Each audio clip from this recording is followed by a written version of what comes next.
Welcome to the Morning Download Podcast, your go-to resource for personal finance, economics, and market insights. In just 8 minutes a day, we provide valuable information to help you make better money decisions. Don't forget to sign up for our free newsletter at https://w.morningdownload.com. Subscribe. Let's dive right in. In today's episode, we'll cover the Nasdaq Composite Index reaching its longest streak since November 2021, caution in home purchases despite improved homebuilder sentiment, Japan's Nippon Steel's acquisition of U.S. Steel, updates on the crypto market, including Binance's audit and progress on Bitcoin ETFs, the importance and recommendations for life insurance coverage, and Abigail Johnson's emphasis on returns and capital for success. So, there's some good news for the U.S. housing market. Home builder sentiment improved in December, marking its first increase in 5 months. And you know what contributed to this positive change? Falling mortgage rates. According to the National Association of Home Builders Wells Fargo gauge, sentiment rose by 3 points to reach 37, which is in line with what experts were expecting. Not only that, but the gauge of prospective buyer traffic also went up, breaking its 5-month slump. And the cherry on top? A measure of expected sales reached a 3-month high. But what does all of this mean for investors? Well, if you're thinking of entering the housing market as an investor, it might be a good idea to hold off for now. Housing prices fell about 6% in December, and it's predicted that there will be more cuts next year. This could help stabilize demand, but it's still not the most affordable market out there. Plus, borrowing costs have more than doubled compared to 2021. Interestingly, despite these changes, around 60% of builders are still offering incentives to attract buyers. And in December, 36% actually reduced their prices. So there are still opportunities for those looking to buy a house. In other news, Trevor Milton, the founder of Nikola, has been sentenced to 4 years in prison for fraud. And Southwest Airlines has been hit with a hefty $140 million fine for last year's holiday meltdown. On the global front, the Bank of Japan has decided to stick with its ultra-easy monetary policy due to the extremely high uncertainties it faces. So, let's talk stocks. Japan is making some moves in the U.S. territory. Nippon Steel, a Japanese company, has won the bid to control U.S. Steel, one of the oldest companies in the U.S. They beat out other players like Cleveland-Cliffs and ArcelorMittal. This deal is worth a whopping $1 billion. It's a big bet for Nippon, who is already the 4th largest steelmaker. Experts have mixed opinions on this deal.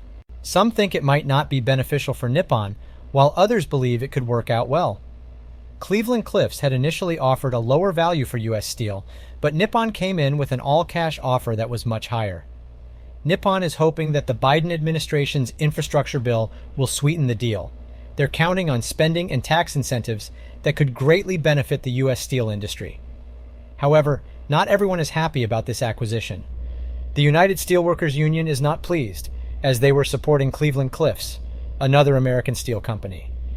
Nippon has assured that all commitments to U.S. Steel's workers will remain in place. As for challenges, there don't seem to be many. The deal is expected to go through smoothly.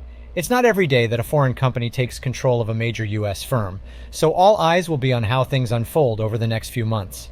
On another note, Structure Therapeutics stock took a hit, falling 43% despite promising data from its diabetes and obesity treatment. However, the obesity drug market is expected to grow next year, with companies like Eli Lilly and Novo Nordisk in the spotlight. In breaking news, Adobe and Figma have decided to call off their $20 billion acquisition due to regulatory scrutiny.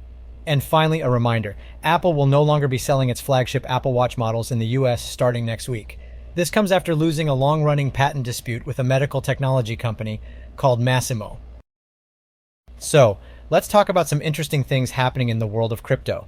First up, Binance, one of the major crypto exchanges, recently completed an audit to showcase its strong security measures. This is definitely good news for all the crypto enthusiasts out there who value the safety of their investments. Now, let's move on to the hot topic of Bitcoin ETFs. An analyst suggests that if a spot Bitcoin ETF is approved, it could lead to a bloodbath for crypto exchanges. This means that the introduction of an exchange-traded fund based on Bitcoin could have a significant impact on the existing crypto trading platforms. It will be interesting to see how things unfold in this space. Speaking of ETFs, BlackRock, the world's largest asset manager, is making strides towards a Bitcoin ETF. They recently updated their filing with the U.S. Securities and Exchange Commission, bringing them one step closer to making it a reality. This development could have a major influence on the adoption and perception of cryptocurrencies in the mainstream financial world. Lastly, let's talk about a crypto trader who made an impressive profit. This trader managed to turn a $1,000 investment into a whopping $100,000 by investing in Solana's newest meme coin called Dogwifat. It just goes to show that the crypto market can be full of surprises and opportunities for those who keep a close eye on the trends. Life insurance is an important part of personal finance that ensures your loved ones are financially protected even when you're not there for them. It's not for you, but for your family's well-being. Surprisingly, only about 52% of Americans actually own life insurance, and a significant 41% of adults feel they don't have enough coverage. One of the main reasons for not having life insurance is the confusion about what type and how much coverage to get. So, how much coverage should you aim for? Experts generally recommend having a coverage that is 10 to 15 times your income. However, the actual amount will depend on your specific needs. For example, if you have a mortgage to pay or young children to support, you may need more. Life insurance is designed to replace an income stream in case of death. It ensures that whoever is working in your household is insured, so the proceeds can replace the lost income. In simple terms, life insurance is a contract between you and an insurance company. You pay a premium, and in exchange, the insurer promises to pay a sum of money upon your death or after a set period. It's important to note that not all life insurance policies have a cash value component. If your policy expires before you pass away, you may not receive any money. So, it's essential to stay current on your plan. The cost of life insurance varies based on your location, but it can range from $10 to $15 a month. Depending on the terms and conditions, you can receive coverage anywhere from $250,000 to over $1 million. In some cases, you might even be eligible for free coverage, like through a bank account. Therefore, it's worth exploring all your options and considering life insurance as part of your overall financial plan. So, there's this quote of the day that I came across, and it really got me thinking. Abigail Johnson said, "Returns matter a lot. It's our capital." And you know what? She's absolutely right.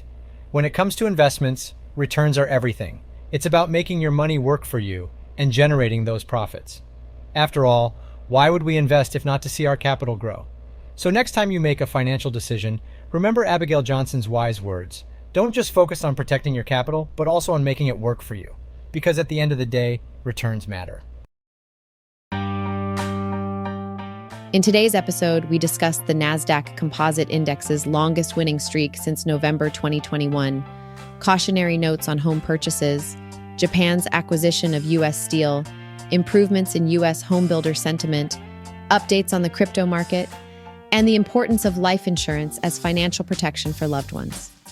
Thanks for tuning in to the Morning Download, your go-to podcast for personal finance, economics, and market insights in just 8 minutes a day.